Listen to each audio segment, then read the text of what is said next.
आदिलशाह आपल्याला ऐकत नाही. शिवाजी राजांच्या बुद्धीचा अंत झाला. आता काय करावं सुचना. आणि छत्रपती शिवाजी महाराज घोड्यावर बसले, टाच मारले आणि देहू घातली. भंडारा डोंगरावरती छत्रपती शिवाजी महाराज गेले. तिथं होते जगद्गुरु तुकोबाराया. आणि जगद्गुरु तुकोबारायाच्या चरणावरती नतमस्तक झालं. आणि नतमस्तक झाल्याच्या नंतर राज्य काही बोलले नाहीत. राजानं शांत स्वभावामध्ये थांबले. तुकोबारायानं ओळखलं, राज सांगा तुम्हाला कशाचं टेन्शन आहे. तुम्ही टेन्शन जरूर टेन्शन आहे. कळते का नाही माणूस? कळते का नाही टेन्शन मधला? कळते का नाही? कळते मामा.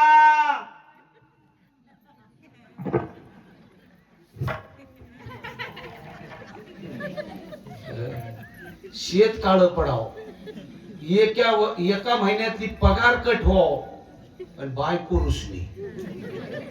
का बरं अवघड आहे. समजायला गेलं तर समजना.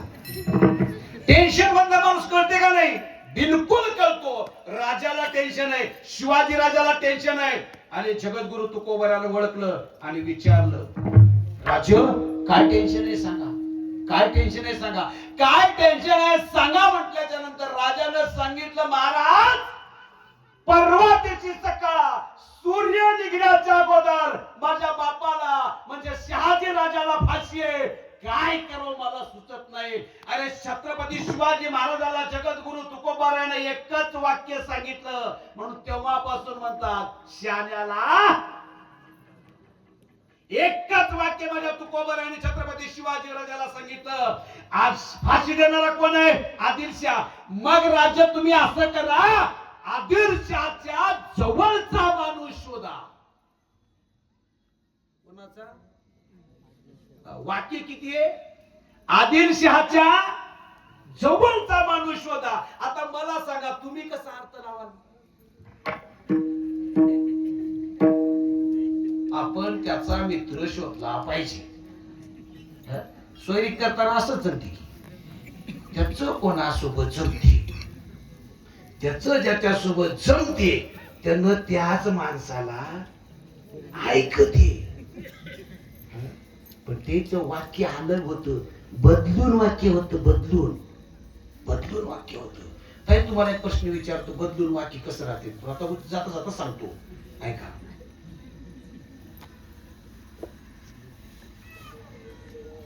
यांचा पाळणा लहानपणी यांच्या आईने हलवलाय का बायकोच्या सासून? तुम्ही सांगा का कोणी? प्रश्न पुन्हा आहे का? यांचा पाळणा लहानपणी यांच्या आईने हलवलाय का बायकोच्या सासून? बायकोच्या सासून. वा वा टाळ्या.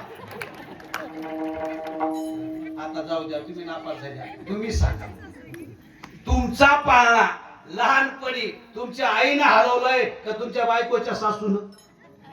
राईट. वा रे वा, वाजवा टाळ्या. दोन्ही एकच की. लय उशीरला कळालं. झोप लागल्यावर लाईट आली, काय करावं? असं वाक्यात बोल असतो.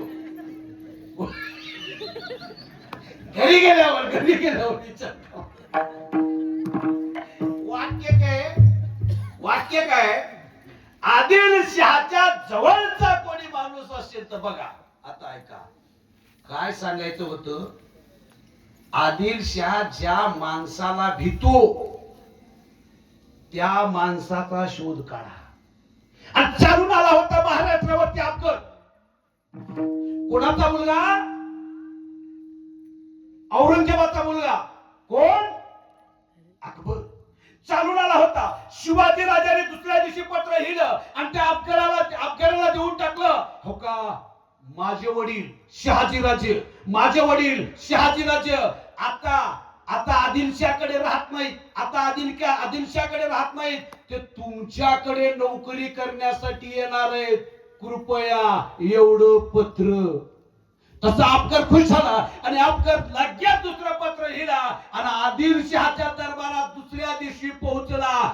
खबरदार जर शहाजी राजाला फाशी देशील तर शहाजी राजा माझा झाला.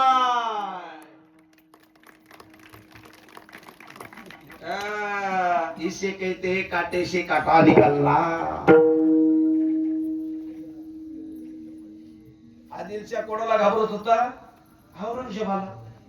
औरंगजेबाला. शिवाजी राजाने डोकं काय लढवलं? पत्र लिहिणं दिलं कुणाला? अकबराला. अकबराला वाटलं शहाजी राजा आपल्याकडे येणार आहेत म्हणजे आता आता महाराष्ट्र आपल्याच घशात. याला लगे पत्र लिहिलं आदिलशाहला दिलं. आदिलशाह म्हणला मर गए जान दो छोड़ दो. अरे बापाला एका वाक्यात सोडलं म्हणून तुम्हाला सांगतो त्या काळापासून म्हणतात वाईट माणसाच्या उशाला बसूनी पण चांगल्या माणसाच्या वायत्याला बसला. का बरं म्हणते? ते पागल आहेत का म्हणणारे? पागल आहेत काय? आता जग सगळं आम्हाला चांगलं म्हणते पण आमच्या घरची म्हणला तुम्हाला काय अक्कल मोकळा बोलून टाकते पाप. दुरा नाही बंधारा नाही काय नाही प्रेमात येऊन बोलून टाकते. आता तर लय अवघड झालंय. बायकाचे नाव एवढे बदलले. पहिलं नाव चांगली होती शहाजी शिवाजी बाजी तानाजी येसाजी. आता नाही आता पिल्लू म्हणाले. नवीन नाव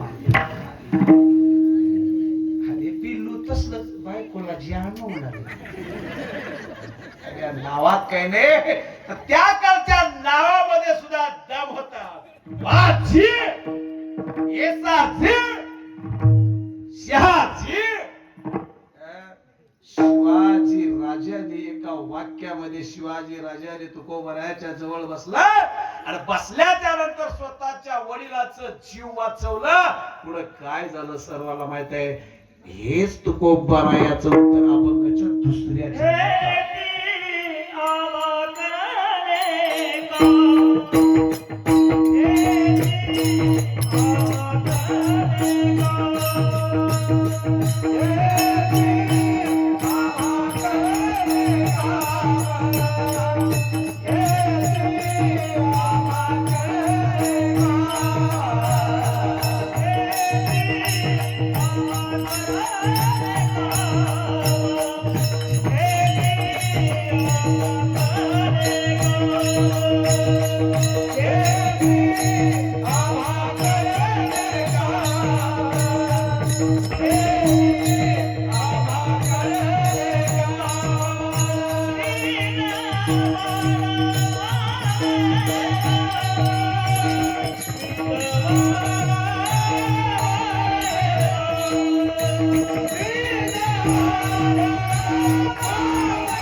Thank you.